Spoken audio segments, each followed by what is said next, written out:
Ito nga ho, ang pagpapaliwanag ni SOJ. Oh, sinasabi niya dito, mga boss chief mo sir, ICC sumunod sa due process sa pag-imbestiga sa war on drugs. Tagal ho nun, mga kababayan. Biruin nyo ho. Di ba? Gaano kahaba ho yung hinintay?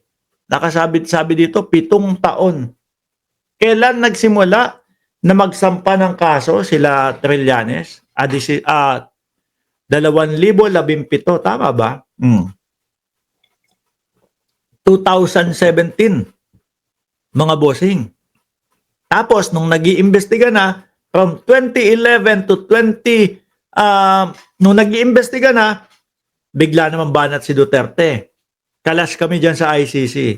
Yung pa lang dapat ang mga DDS napaisip na Bakit ganun? No? Bakit? DDS to, DDS. DDS, sakto yung cup ninyo sa taga Malacanang. DDS! Okay. Ganyan o mga DDS, mga bossing. Babatuho yan nung komento nila nang walang kinalaman dito sa pinag-uusapan natin. O kapag nasasaktan na ho, mga kababayan, sakto yung cup mo doon sa taga Malacanang. Hindi ba pwedeng kumontra kayo dito sa sinasabi namin? Total naman, sinasagot namin kayo dyan. Di ba? O, DDS, sakto yung cup mo sa taga Malacanang. Green nga ho Green na buhaya. Di ba?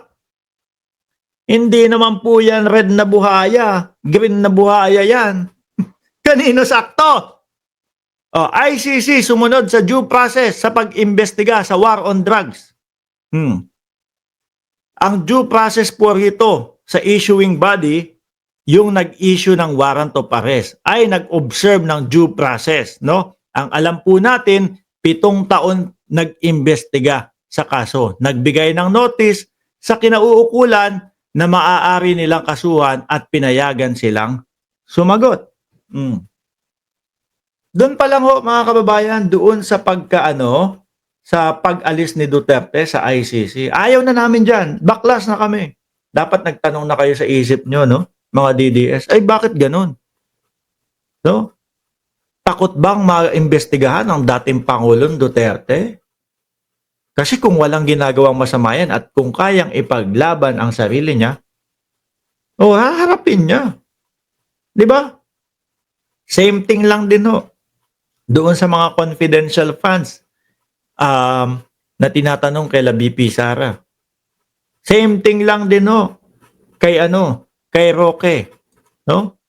Yung ipinagmamalaki niya na mga dokumento, mga papeles na dadalhin niya. Bakit hindi dinala? Natatakot.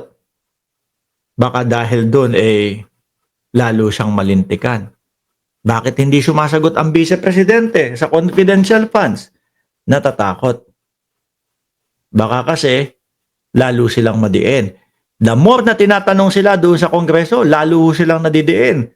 Kapag ka nadidiin na ho, kapag ka nako-corner na mga kababayan, sumasakit na ang dibdib. Di ba? Bakit biglang umatras ang dating Pangulong Duterte sa ICC? Mga bossing. Doon dapat nagtanong na kayo. Ba't hindi hinarap? Kasi sila sige, ganito, paniwala.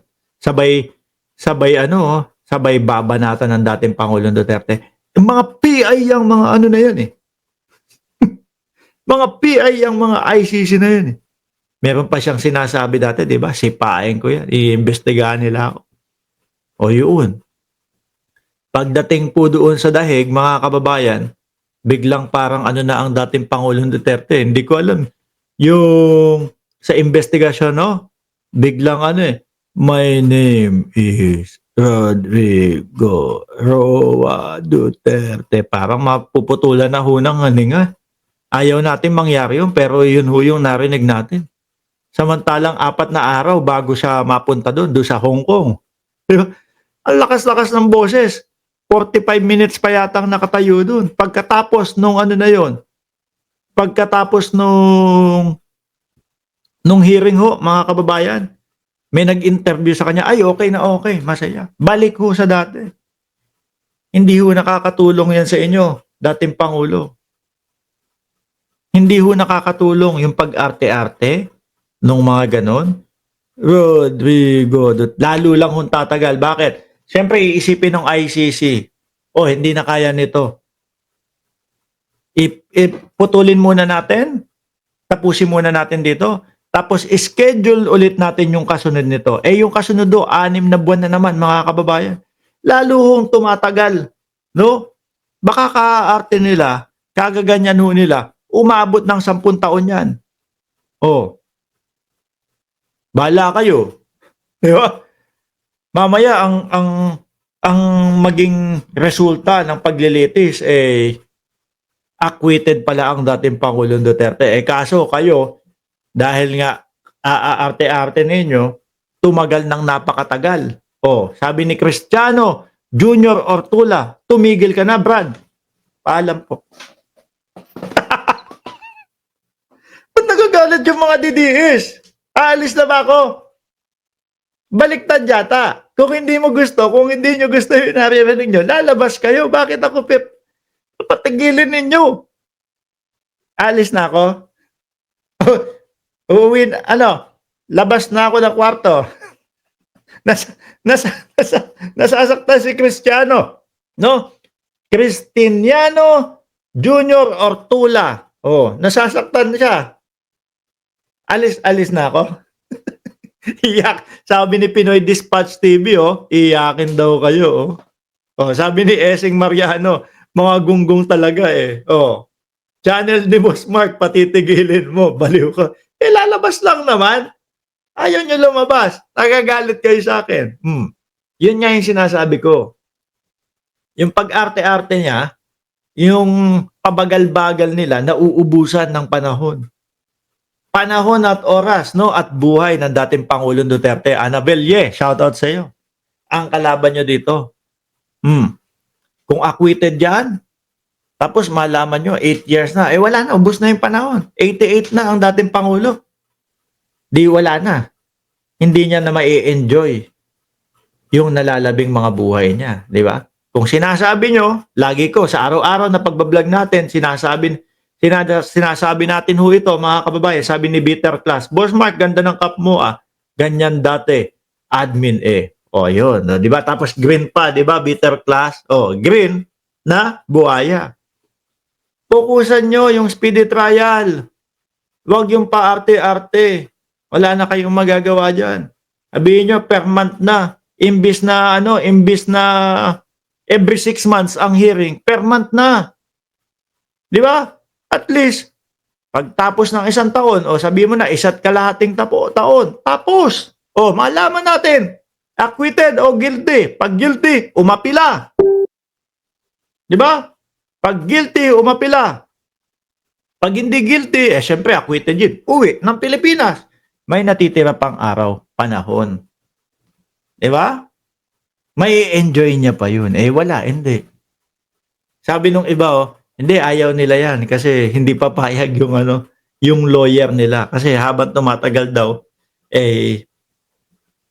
kumikita ng kumikita. Sabihin nyo lang, sabihin nyo doon sa ICC, mag-request kayo.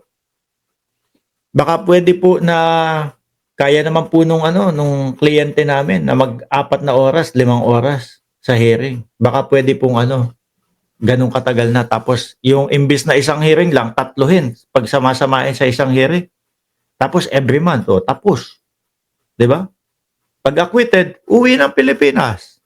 Ganun lang kasimple yun. Kayo, ayaw nyo mas nakapokus ho sila, mga kababayan, doon sa mag-rally tayo, magpadasal tayo,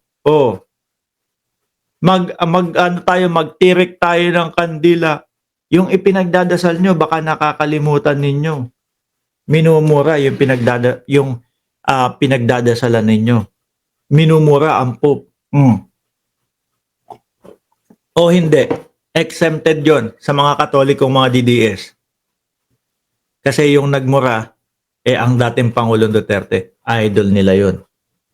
Tama ba ako, mga DDS? Paano? Ito, Asa na yung nagpapatigil sa akin? Ititigil ko na talaga to. Tapos na eh. Wala na tayong pag-uusapan eh. Oh, titigil ko na ah. Baka DDS.